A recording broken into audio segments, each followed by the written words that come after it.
Hello, mama në pritje dhe mama të reja, përfitojmë nga rasti që Heli është duke fjetur dhe disa goca më kanë pyetur se çfarë janë gjërat esenciale që unë i përdor çdo ditë. Filloj me të parën, jastiku i gjithëdhënies e përdor çdo ditë, si kur jap gjy, ashtu dhe kur jap biberon, është shumë i mirë, shumë praktik. Një çantë e tillë, më besoni që do ju duhet dhe do ndihmoj shumë. Unë këtë çantën e marr kudo me veten dhe kur isha në pushime në Vlorë, e mora kështu siç ishte, kapelena, letra të lagura, kremrat, çdo gjë praktike dhe nuk ke nevojë që të hallakatesh nëpër shtëpi, ku e kam këtë, ku e kam atë.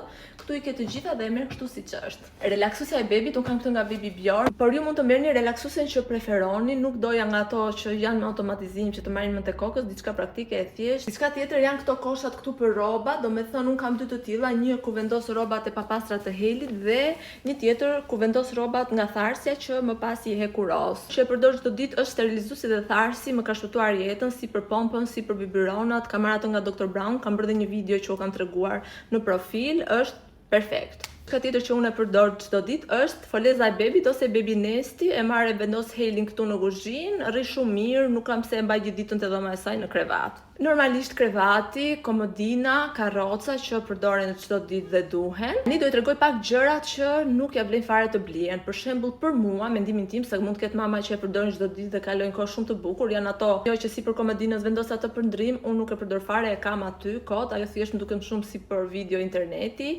Unë Helin e marr e ndroj kudo, sa më shpejt më praktike. Them që shumë mama mund ta përdorin dhe nuk jam as pak kundër, bravo ju qoftë, por unë dua thjesht të mbaroj punë dhe kaq. Këto setet janë thjesht shumë të bukura për t'u parë, për t'i pasur. Unë mua më kanë dhuruar, nuk do ta blija. Ka shumë gjëra kështu që hajt më, mjafton për mua një presje thonjësh kështu, edhe s'ka nevojë fare të harxhoni një lek me gjërat që shikojmë lart e poshtë nëpër internet.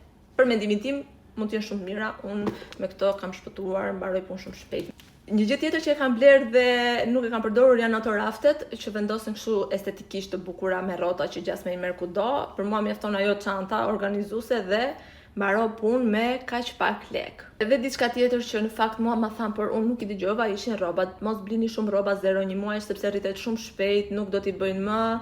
Edhe ato 1-3 muajse dhe kanë filluar që Heli disa nuk i bëjnë, por min e kam bërë vetë me tharsen, disa rroba më janë gushtuar nga tharsja, shikoni mirë etiketat e rrobave që nëse kanë kryq shenjën e tharses mos i fusni, unë i futa edhe tani kam prishur shumë badi dhe shumë fustane që gocës nuk i bëjnë më. Gjithashtu diçka tjetër që duhet është govata, unë kam atë me mbështetje, më ka bërë shumë të thjesht pjesën për larjen e Helit që nuk rrëshket, është shumë e mirë, ka edhe termometrin. Shpresoj mos kem harruar asgjë, më thoni ju mama çfarë gjërash keni bler kot fare dhe cilat ja kam vletur dhe janë shpëtim për ju.